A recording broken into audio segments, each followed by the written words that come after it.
Okay, the next topic that I would like to discuss with you is what the limits are on criminal law.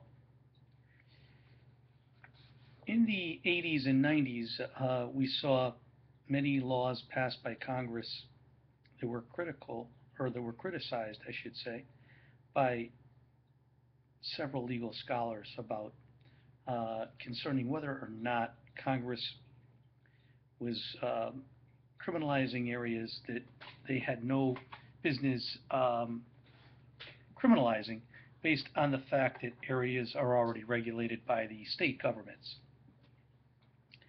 One particular legal scholar that's discussed in the Cliff Note version of the criminal law, uh, Mr.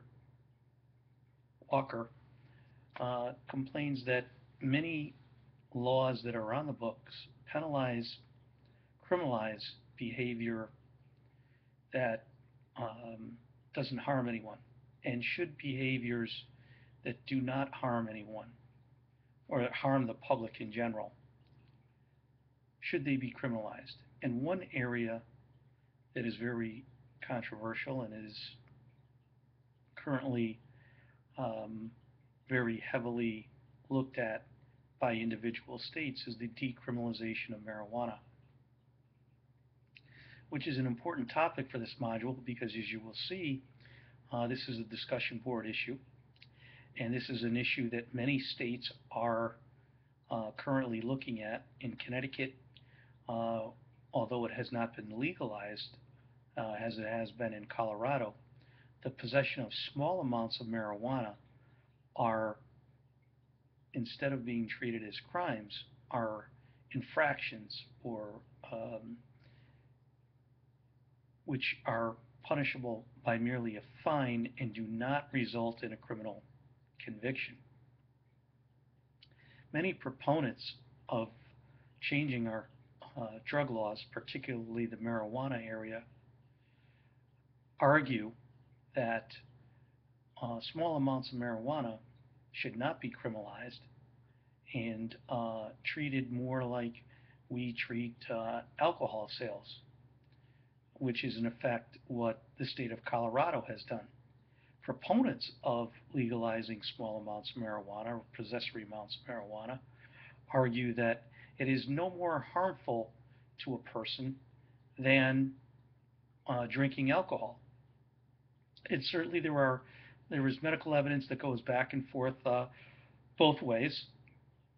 Excuse me. In fact, we see in many cases marijuana is currently being used as a form of medical treatment for uh, certain illnesses to minimize the effects of certain drugs that people are required to use. So this is one area of the law that is evolving and will continue to evolve. But more importantly, for the discussion of the criminal law section, is there an over-criminalization? Uh, and if there is, can it be dealt with? Do we discard some of our laws?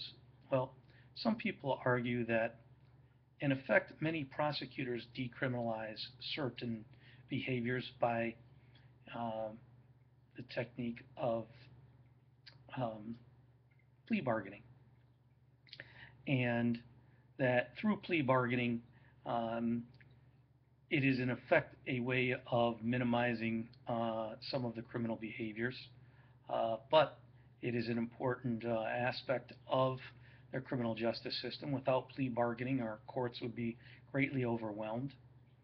But it is particularly interesting in the area of marijuana decriminalization because although many of the statutes are currently being examined as far as decriminalizing the possessory amounts of marijuana, the whole idea began way back in the 1970s, particularly in the state of Florida. And although the state of Florida did not decriminalize marijuana back then, what it did was it reduced many of the statutes that were felony uh, statutes for mere possessory offenses to misdemeanor uh, misdemeanor criminal offenses, so that persons with possessory amounts of marijuana would not be facing criminal or having a felony conviction on their record.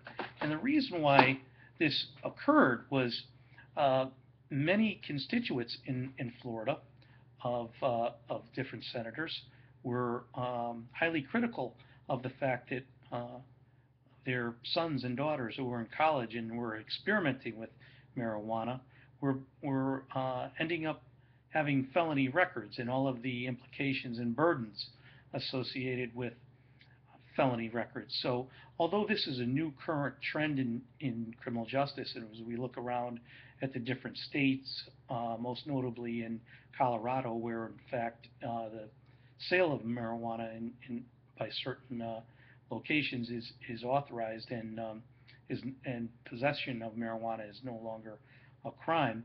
This is an area that is continuing to evolve, and many suggestions like the one Mr. Walker makes in the Cliff Note version of Criminal Law Book is being looked at as a way of preventing people from having criminal records for conduct that is not seen as threatening to the public, harmful to the public, may be harmful to the individual user, but not harmful to the public.